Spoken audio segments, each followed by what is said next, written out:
Tā ņiņcas, tā kā iepriekšējā video es teicu, ka mēs varētu pārgriezt arī 2.5 bloku, pastīties cilindra sienas biezumu.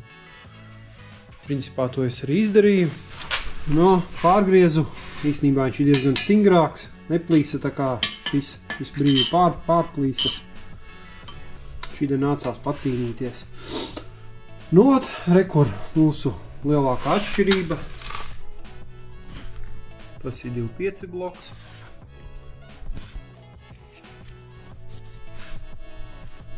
Starp cilindriem kopā ir lējums, un tas mums ir 2-litrīgs bloks.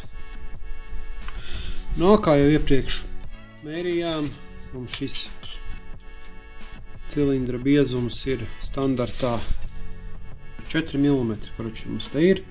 Un, ja viņi slīpē uz 8,4, tad mums paliek 2 mm, kas principā ir nežēlīgi maz. Bet, divi tādi bloki man strādā, tā kā es nezinu, laikam tur uz goda vārda. Un tad divniekam blokam mums ir plānākā vieta 4 mm. Tad pārsvarā pārējās vietās ir neplānākā vieta starp cilindriem ir 4 mm, pārējās vietās ir 5 līdz 7 mm. Un 2.5 blokam plānākā vieta, kā es izmērīju, ir 6. cilindram pašā motora galā, tur ir 5 mm. Pārējais viss ir 5,5, 6, pat vietām ir 7 mm. Viņš ir krietni biezāks, starp cilindriem ir lējums kopā, viņš ir izturīgāks. Vienīgi bija man viens komentārs, kas prasīja, cik viņu var slīpēt. Reko, tad pats skaties. Ja te mums ir 5 mm,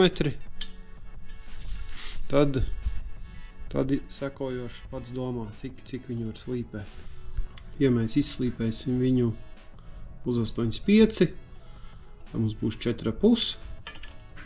Ja izslīpēsim uz 8,6, paliks 4. Principā uz 8,6 var brīvi slīpēt. Uz 87 es jau teiktu, ka tas jau būs tas pats, kas šeit. Tā kā tā, reku te vēl pagriezu šķērsām, paskatījos. Tad sagriezu šitā, paskatījos. Pamērīju, kureču visur ir 5-6 mm. Divniekam 4-5.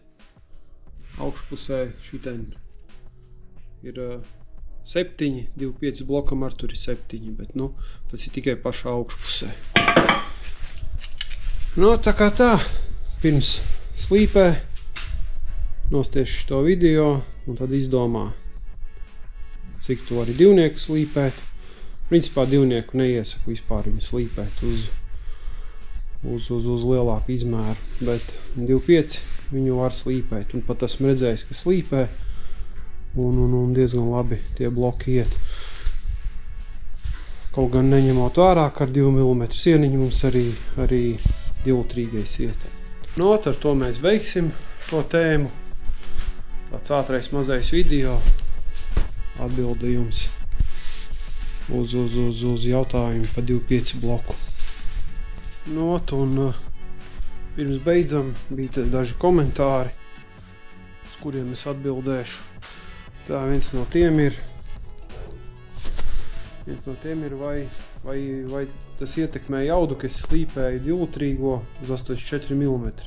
Principā es viņu tikai slīpēju viena iemesla dēļ, lai nemainītu virzuļu grupu, jo lētāk sanāca nopirkt 2-nieku bloku, izslīpēt un tādējādi dabūt pilnīgi jaunu bloku bez elipsēm, bez koročē, visu tā kā vajag. Jo, ja tev ir 2.5 izdilis, tad, tev ir jāslīpē uz lielāku un jāmaina virzuļi, bet virzuļi maksā kosmosu. Tā kā es to tikai darīju, lai saglabātu virzuļu grupu. Pasaka, ņēmu bloku ar mazāku diametru un slīpēju viņā iekšā savus virzuļus no 2.5. Tikai tāpēc to es darīju, bet, tagad nāksies pirkt virzuļus, jo šitas, principā nedara nekam. Kā nedara? Dara. Ir, kas slīpē un braukā vienīgi, es nezinu, cik braukā un cik cilvēkiem ir pārplīsus tā gilza, bet, uzticību maza viņam. Tā, par 2.5 bloka biezumu, ja izslīpē uz 87,5, paņem 5 mm un pats karč izrēķina. Tā, plāni, kur var slīpēt blokus. Principā es vedu uz Ogri pie Rambas, šad tad es uz Rīgu vedu. Kā kur sanāk, tu slīpē, kur tev tuvāk, kādu meklē meistarus, atsauksmes un UTT. Tā, un te kur ir vēl viens, kam ir izslīpēts. 84. 200 plus zirgi. Cik ilgi brauc, tā man neuzrakstīja, bet ir daudziem, kam ir izslīpēts un braukā. Bet man ļoti interesē, vai kādam ir pārplīsis. Tā kā, ja tev ir pārplīsis, tad ieraksti komentārā. Ļoti interesētu pie kādām jaudām, cik ilgi braukāja un UTT. Tā kā beidzam ar to. Ja kas, atklāja komentāru, kaut ko mēģināšu nākamajā vidīkā atbildēt. Tā kā beigsim ar tiem blokiem. Tāņiņas, davai, līdz nākamajam vidikam.